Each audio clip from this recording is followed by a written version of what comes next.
Welcome to Talking Points. My name is Dr. Stephen E. Gardner, and we're going to deal with something brand new, something that just kind of meets us where we are, things we don't even think about.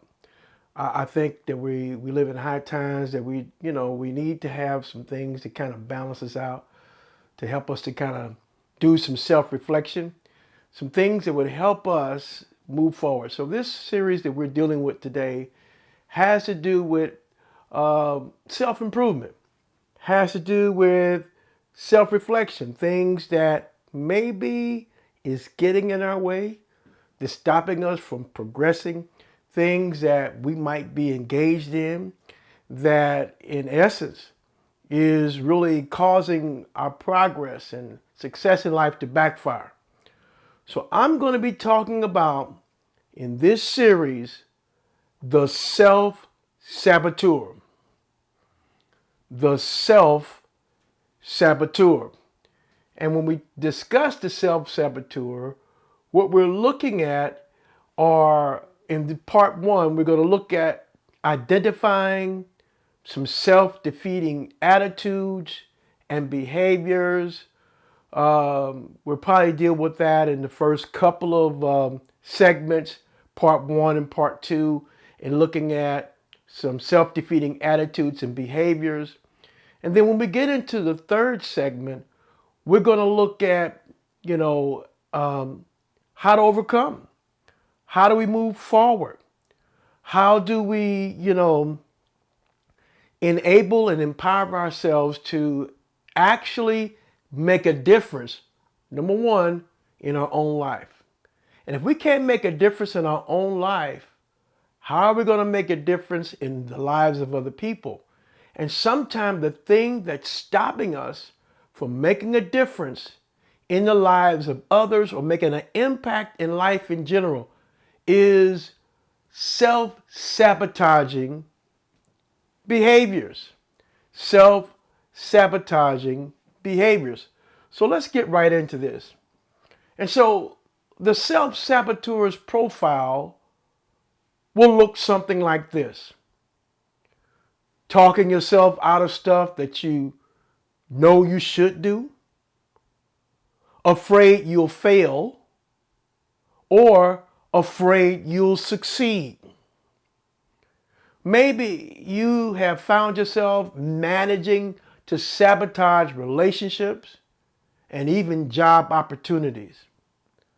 Or are you self-checked in the court of life? And we're going to be talking about some of these talking points that you see right here, later on throughout the series. But today I want to kind of break down some of the things that are more pertinent to really understanding and getting our minds wrapped around just what is a self-sabotaging outlook. How am I able to not be a self-saboteur? I know that's bad English, but I want us to really think about that some of the reasons why many of us haven't been able to accomplish the task that we've set out to do is because we have been engaging in self-sabotaging activities. Well, let's break this down. The self-saboteur. Self-sabotage is when we actively or passively take steps to prevent ourselves from reaching our goals. It's when we actively or passively take steps to prevent ourselves from reaching our goals. And sometimes we can be doing it, we're intent about, what we would call making a mess of our own self or getting in our own way. Actively engaging in activities, actively engaging in steps that are preventing ourselves from reaching our goals.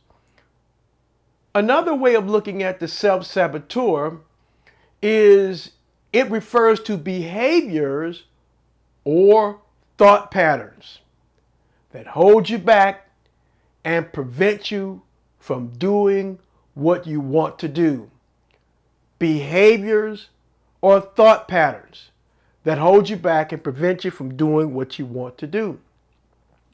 And so everything that we do in life begins with the mindset. And even our behavior, the things that we actually do, the things that we actually, are intentional about, began somewhere with a thought pattern.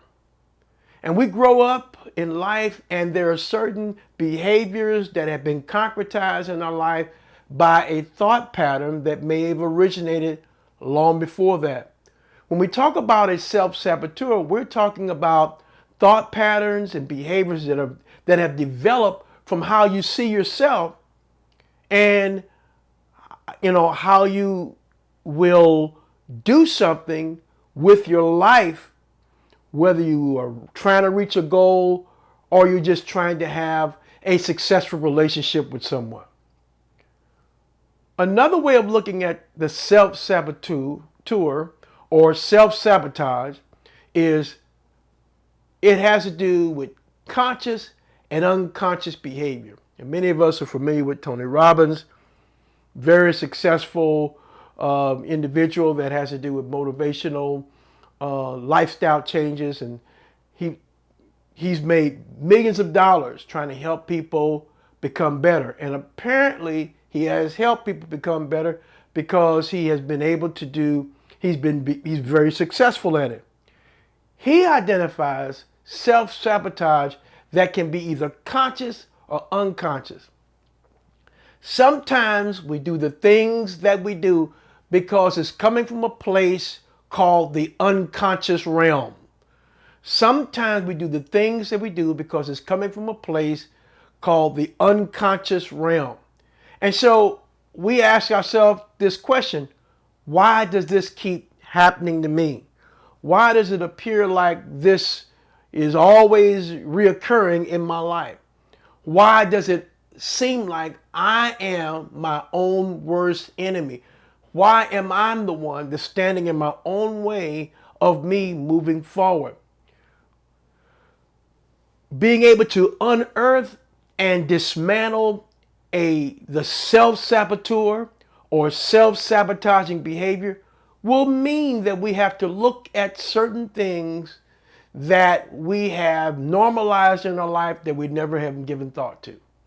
So sometimes before we can get to the inside, we got to look at the outside and work our way inward. Self-sabotage can be conscious and also unconscious behavior. Another way of looking at self-sabotage, there are a few famous quotes that we have here. And you can see the names of the individuals where I got these quotes from, and you can look them up for yourself, or you can go and maybe look up some other quotes on self-sabotage that might help give you a better framework as to what it really looks like. Self-sabotage is when we say that we want something and then we go about making sure that it doesn't happen. Whoa! Am I my own worst enemy? Let me say that again. Self-sabotage is when we say we want something and then we go about making sure that it doesn't happen. Am I, or others their own worst enemy? Another quote is, I am the greatest obstacle to my greatest dreams. And we all should have great dreams. Great dreams should be the driving force of progress in our life. And if you have a dream, a great dream is one that's bigger than you, one that obviously is, it requires a lot of preparation for and requires a lot of effort. If your dream is not bigger than you, then maybe it's not really a dream. But when we have great dreams, we can, and oftentimes are, the greatest obstacle to my greatest dreams. We are the one that's standing in the way because of some unconscious or conscious behavior, because of some mindset or behavior, or because of something that we have been intentional about, or something that we are just doing because we don't realize that it's really undermining our progress. And we all know that there are people in life whose progress they seem to always short-circuit it. Now, I grew up in the city of Indianapolis, and we used to play basketball and so on and so forth. And we always would recognize that individual, which we would consider to be self-check. And that's a person you don't want on your team because you know that they're going to get out there and they're going to mess it up. And so sometimes there are people we know that we know from their habits, we know from their MO, we know that from their history that they're going to mess stuff up.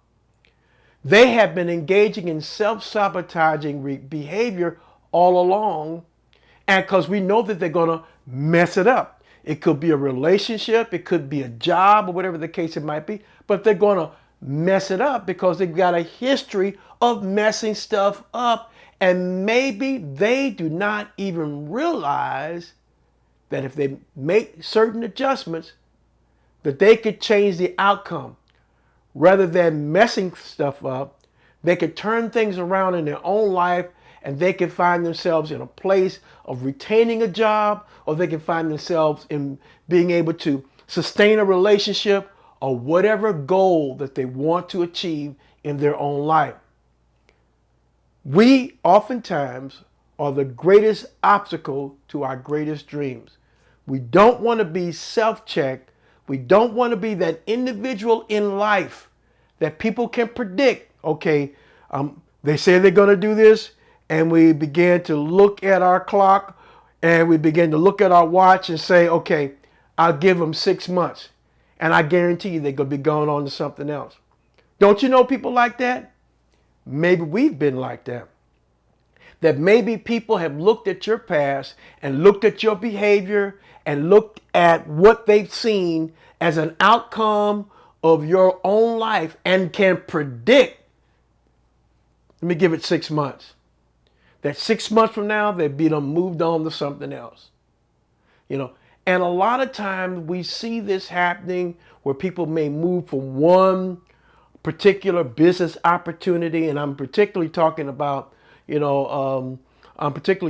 maybe network marketing. And we talked about network marketing before, and I believe that network marketing is a legitimate business model. But what we find people that get involved in these things is not because it's a legitimate business model that you got to put in all the effort and all the work, but we find people getting involved because they're looking for some way to get rich quick. So that becomes the motivation. If we're looking for get rich quick schemes, and if we're looking to get rich quick, that is a self-sabotaging behavior. It's a self-sabotaging mindset because there is no such thing as get rich quick. Whatever business model we choose to involve ourselves in, whether we involve ourselves in sales or whether we involve in some legitimate network marketing opportunity, or just because or you have a job that you have to excel at, or that's required that you get these performance measures from time to time. There's no way of getting to that success plateau, whether it be financial or whether it be performance-wise, quickly. You got to put in the work. You got to put in the effort. You got to stick to it.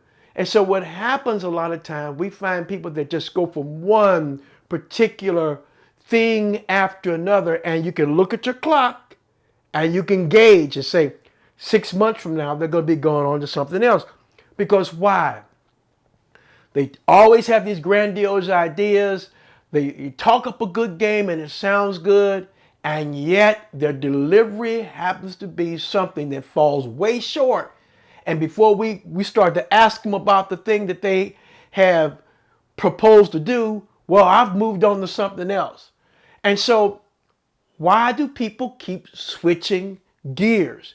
Many times people do not even realize that they're engaged in self-sabotaging activities because they have not really sat down to really assess, why is it that I cannot achieve the goal, that I cannot have the success in my life that I really want? That's because we have been engaging in activity that's described as being self-sabotaging. And here's a quote, which is a very from Empowering Motivational Quotes, and you can actually go to that, you can Google it. And this is a quote that I really, really like. And it says, "You will never be free until you free yourself from the prison of your own false thoughts." You will never be free until you free yourself from the prison of your own false thoughts. Maybe we have a false image about ourselves. Maybe we think of ourselves more highly than we ought. You know, for those who are people of faith, there is a passage in the New Testament that says, hey, that not to think of yourself more highly than you ought. But the opposite of that is true. Not to think of yourself more lowly than you ought. And the remedy to not think highly of yourself or think too lowly of yourself is to be what? Sober-minded. And so part of overcoming self-sabotaging activities and self-sabotaging practices is learning how to be sober-minded. When we're not going to get into some of the solutions today, but I really want to give us a good idea, at least in these first couple of episodes here, as to what a self-saboteur looks like. And we all, at one time or another, have engaged in self-sabotaging activities. And keep in mind, you will never be free until you free yourself from the prison of your own false thoughts. Well, here's number one, and I think this is the biggest one that we all have been involved in at one time or another, and that is procrastination. And in all the articles that I've researched on self-sabotaging behavior, procrastination is the number one emerging theme. And guess what? We've all been there at one time or another. For some reason or another, as I've looked at all the different experts about behavior and psychologists and so on and so forth, the number one thing that is described as the most common occurring activity that is self-sabotaging is procrastination. Now, procrastination is the action of unnecessarily or voluntarily delaying or postponing something despite that there will be negative consequences for doing so. Oh boy, oh man. Let me tell you, I know there's a whole lot of amens out there right now.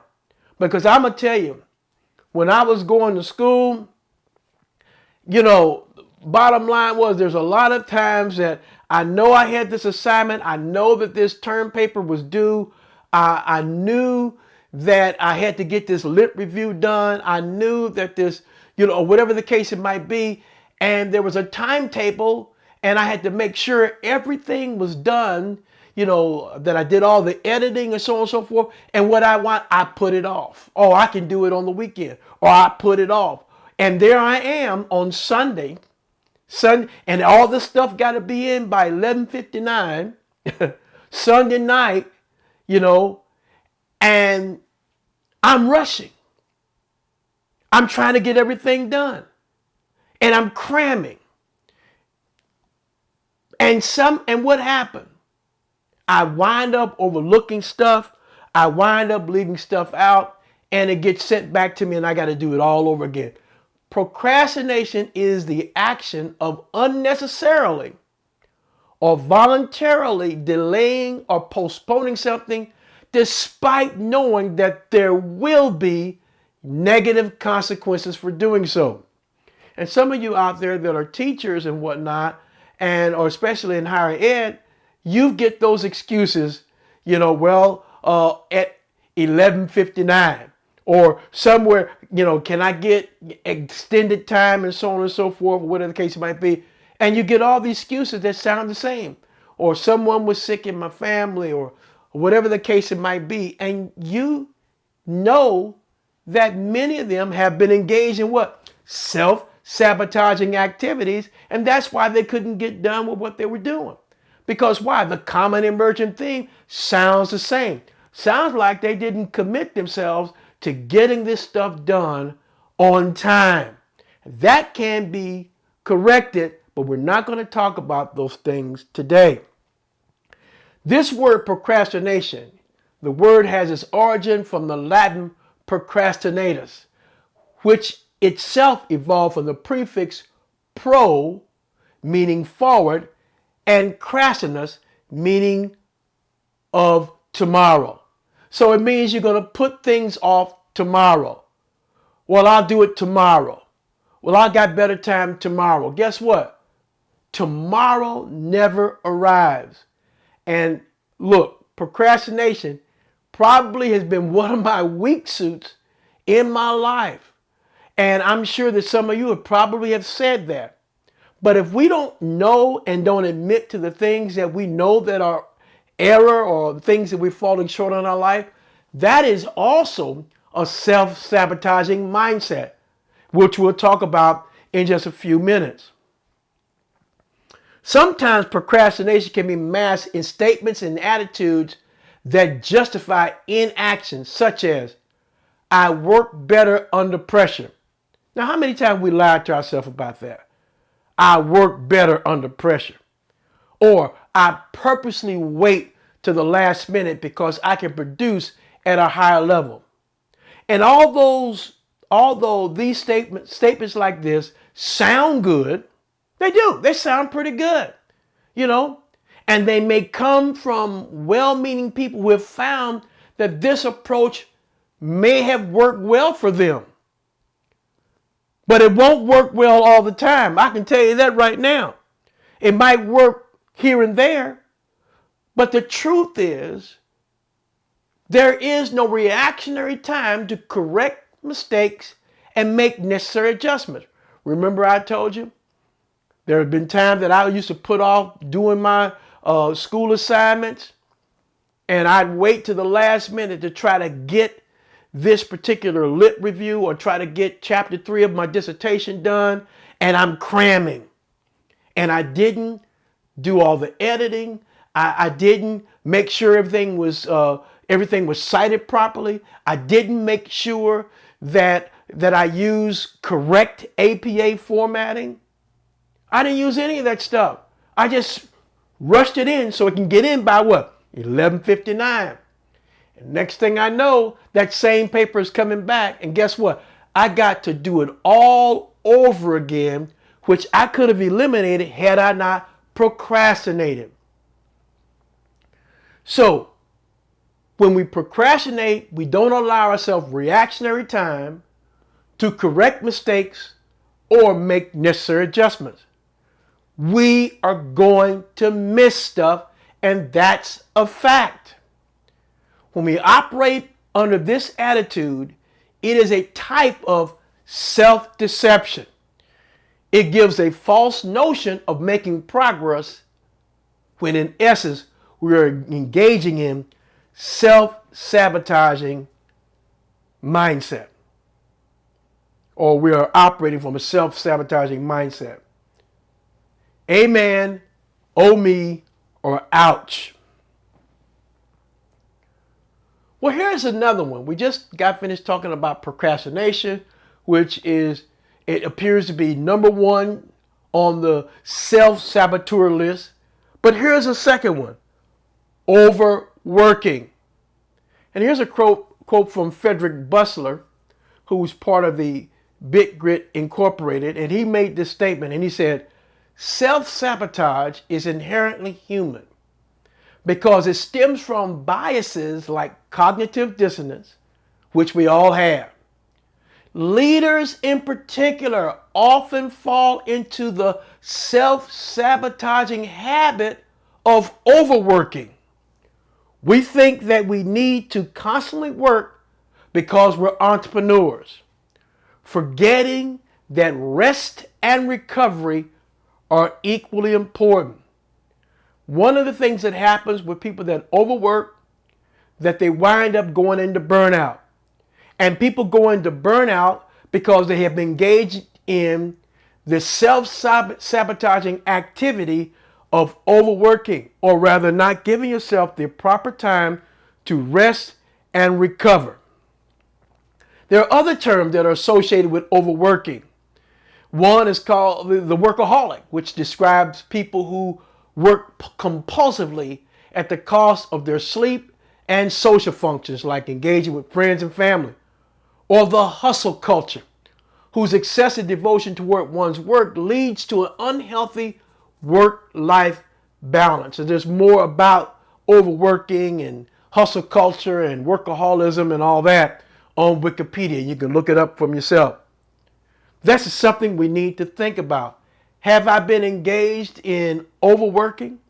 Have I thought that the best way to be successful as an entrepreneur is by hustling to the point that I don't have time for family, or that I'm just all over the place? The thing we don't want to do, or when we have a lot of stuff going on, we will find ourselves all over the place if we don't find some way to prioritize what's important. And we will get to some of these activities that we can engage ourselves in that will help us to overcome the self-saboteur that's with us 24/7. We all have engaged in it.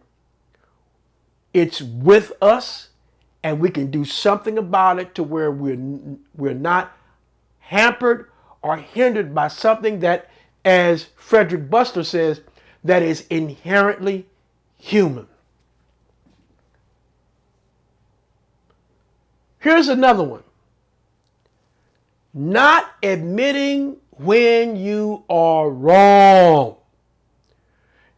It may not appear to be, but this is a classic when it comes to self-sabotaging behavior. Not admitting you are wrong. Here's a quote: it seems like a big problem right now is everyone's taking a stance on things and not willing to admit that they're not always right. Instead of just simply admitting they are wrong, they do the opposite and double down on their original opinion. Nobody is perfect, and it's okay to be wrong sometimes. True self-growth comes from the lessons learned and how you move forward in these circumstances. Come on, man. Everybody knows that you are wrong, but you not willing to admit that you're wrong is a classic example of self-sabotage and self-sabotaging behavior. Well, we're going to wrap up our time today by a few things that were stated by Alice Boyes. She's the author of the book called The Healthy Mind Toolkit and the Anxiety Toolkit.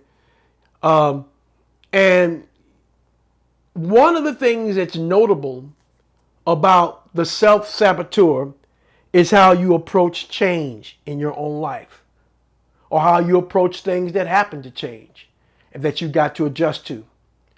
Number one, you expect yourself to succeed in making life changes without designating any time or mental space to accomplish them.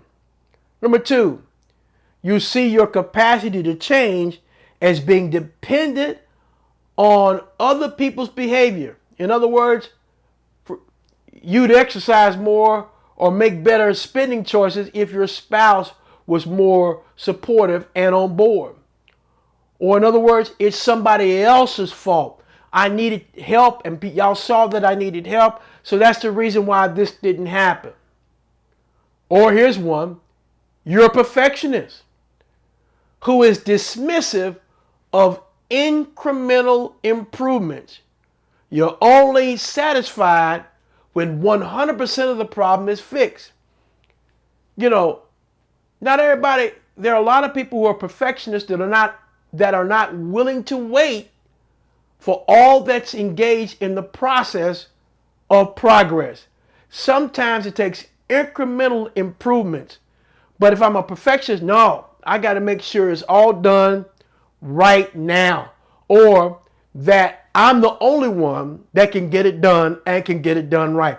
That is another classic example of a self-sabotaging mindset. I'm the only one. If you want something done, do it yourself. Now, I know that in life that there's sometimes that might be the only option you got. But if that is my modus operandi, if that's the mindset that I operate from all the time, that is self-sabotaging behavior. That is a self-sabotaging mindset. Keep in mind that the perfectionist is dismissive of incremental improvements. Some things take time and improve over time and over small increments. How do you eat an elephant? They used to tell me, one bite at a time. And here's one. You're too busy chasing cows to build a fence. You're too busy to come up with processes or systems that would help you to manage your time. And let me tell you this. A lot of the process and systems are already out there. You don't have to go and reinvent the wheel. You don't want to be the person that no one can give advice to without you going off or without you trying to protect your territory. That is self-sabotaging behavior. And a lot of us have engaged in those kinds of things. And as we're striving to be better leaders, as we're striving to be better people, we want to overcome self-sabotaging mindsets and self-sabotaging activities. Well, this is all I'm going to talk about today. We're going to look at some more of these attitudes and more of these practices next time. And if we have the time, we'll get into some of the solutions. And one of the things we're going to look at is that we're also part of the solution. Not only are we going to look at some secular models that are geared toward helping us to deal with self-improvement and overcome this area here, but we're going to look at some biblical examples that also advise us on how to overcome the self-saboteur. I trust that you were blessed today. Come back again next time as we deal with the self-saboteur part 2. This is Dr. Stephen E. Gardner, and we'll see you real soon.